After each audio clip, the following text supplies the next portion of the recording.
Casi la mitad de las empresas encuestadas por la Cámara de Comercio creen que reducirán trabajo y empleados. ¿Qué esperar económicamente después de cuarentena? En palabras sencillas nos explican en Toledo Reporta.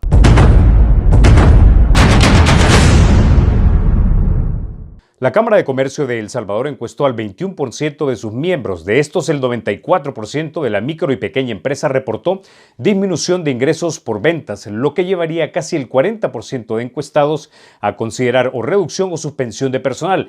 Esto dijo Jorge Asbun, presidente de la Cámara SAL, a los colegas de la UCA.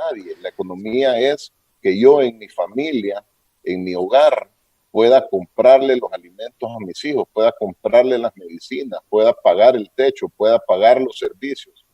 Según este sondeo, en lo que va de esta cuarentena por coronavirus, se han registrado pérdidas por 67 millones de dólares y solo 7 de 100 empresas funcionan con normalidad. Para entender qué nos espera luego de este periodo difícil, conversamos con Carmen Aida Lazo, decano de la Facultad de Economía y Negocios del ESEN. Carmen Aida, ¿qué tan golpeada terminará nuestra economía después de esta crisis por el coronavirus? Bueno, Carlos, realmente todavía no hay una precisión sobre las cifras, Carlos. Esto es un fenómeno económico inédito, nunca visto en la vida de las personas pues, que estamos acá. Se habla de una magnitud, una caída del PIB que inicialmente se decía que iba a ser de 1,4.3, de alrededor de 5,4% de caída del PIB, pero estimaciones recientes ya apuntan a que podríamos tener una caída del crecimiento del orden del 8%, Carlos. Quizás como para dimensionar. En la última crisis, en la crisis financiera del 2008, el PIB de El Salvador cayó 3% y se perdieron 40,000 empleos. Eso fue crisis 2008. Entonces hoy estamos hablando de una crisis que fácilmente puede duplicar en más los impactos económicos con respecto a hace 10 años, ¿verdad?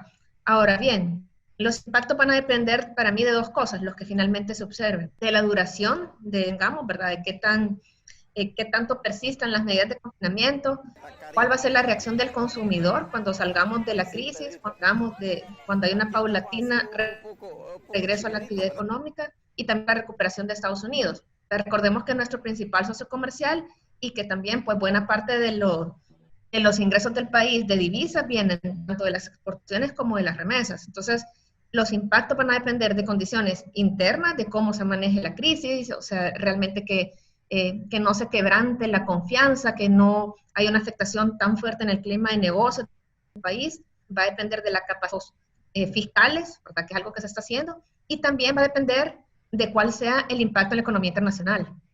Ahora, Carmen Aida, estamos hablando entonces de un evento categoría Gran Depresión de 1929 o categoría Guerra Civil en El Salvador, cuando también cayó la productividad en este país.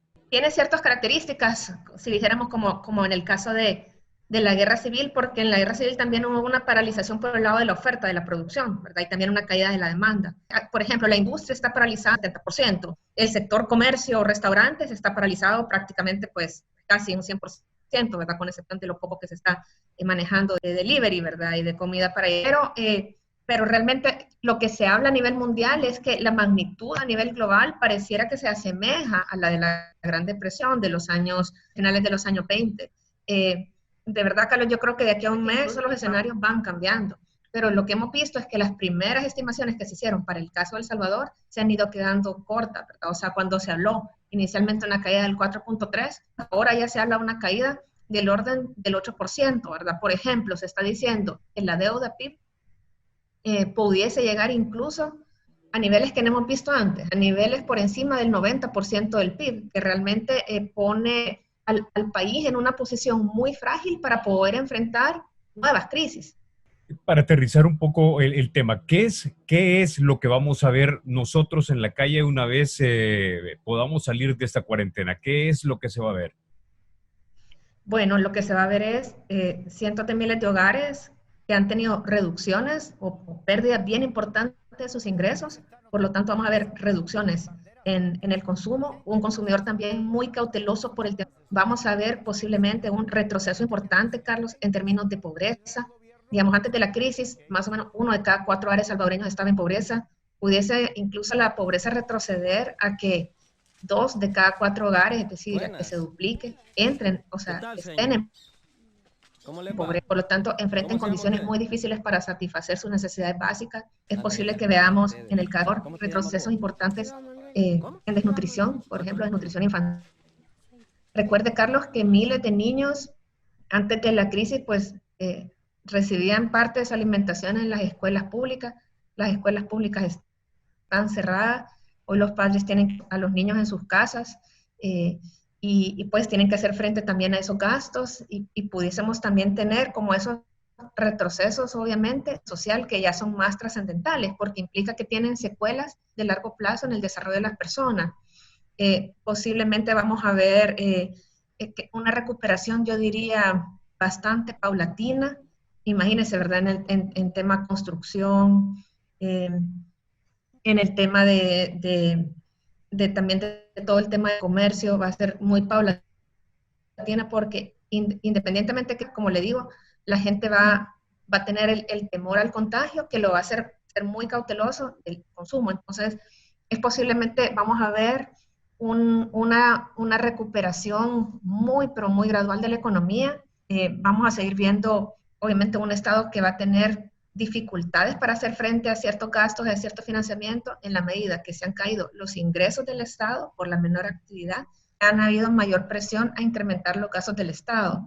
Entonces, eso también posiblemente se va a traducir para efectos de los salvadoreños posiblemente vamos a ver dificultad para la provisión de ciertos bienes y servicios pues, por parte del Estado. Ahora, esto Dígame. quiere decir, por ejemplo, que en las calles lo que vamos a ver al haber una disminución, digamos, de la actividad económica, y por eso entiendo no solamente la gente que está produciendo en el campo lo poco que producíamos, sino, por ejemplo, el comercio, que ha sido uno de los más afectados según las cifras que arrojó un sondeo que hizo la Cámara Salvadoreña de Comercio, que aproximadamente un 77% por lo menos que solamente un 7% de las empresas estaban funcionando completamente y era un 49% los que no estaban funcionando. Un 43% estaban ahí por algo informal o parcialmente funcionando. Esto quiere decir que, por ejemplo, vamos a ver un gran desempleo, y al haber desempleo vamos a tener tal vez un aumento de la informalidad en nuestra economía. Es decir, por ejemplo, vamos a ver en cada esquina muchísimos más vendedores de los que ya mirábamos antes de que esto sucediera, y vamos a ver, por ejemplo, un surgimiento de la economía de la iguanita, que dicen, hacer trabajitos aquí, hacer trabajitos allá. ¿Es eso lo que vamos a ver después de esto? Sí, definitivamente. Es decir, en El Salvador, como sabemos, de 100 salvadoreños que trabajamos, 65 están en el sector informal, hay 5 en el sector formal. O sea, hay, digamos, alrededor de 850,000 empleos formales. Yo diría que de esos 850,000 empleos formales, unos 300,000 tienen un alto riesgo de perderse, ¿verdad? Que son los empleos de los sectores que han sido más golpeados, ¿verdad? Industria, comercio, los que usted señalaba. Supongamos, Carlos, ¿verdad? Que se pierden, algunas estimaciones dicen 150,000 empleos, vaya, no nos vamos al escenario tan negativo, 150,000, 200,000 empleos, significa que son hogares que ya no tienen protección de seguridad social, ya no cotizan al seguro, ya no cotizan a AFP, y como usted muy bien dice, pasan a engrosar las filas de la informalidad, ¿verdad? ¿Qué significa esto? Como usted dice, más vendedores ambulantes en la calle, ¿verdad? Más personas, pues también vamos a ver mucho más personas queriendo emprender. El impacto es heterogéneo, ¿verdad? Hay ciertos sectores que, digamos, que han salido menos afectados, los sectores que han podido seguir operando, son pocos, pero hay algunos sectores, y vamos a ver muchos sectores de la economía y por lo tanto hogares que dependen de esos ingresos de esos sectores que van a ver una reducción en su nivel de vida en la medida que tienen menores ingresos. Bueno, mañana regresaremos con la segunda parte de esta conversación con Carmen Aída Lazo y profundizamos en las alternativas que tiene El Salvador para minimizar lo más posible esta situación perder en la que nos encontramos. Soy Carlos Toledo, gracias por vernos. Recuerden, la República es de todos. Hay que cuidarla.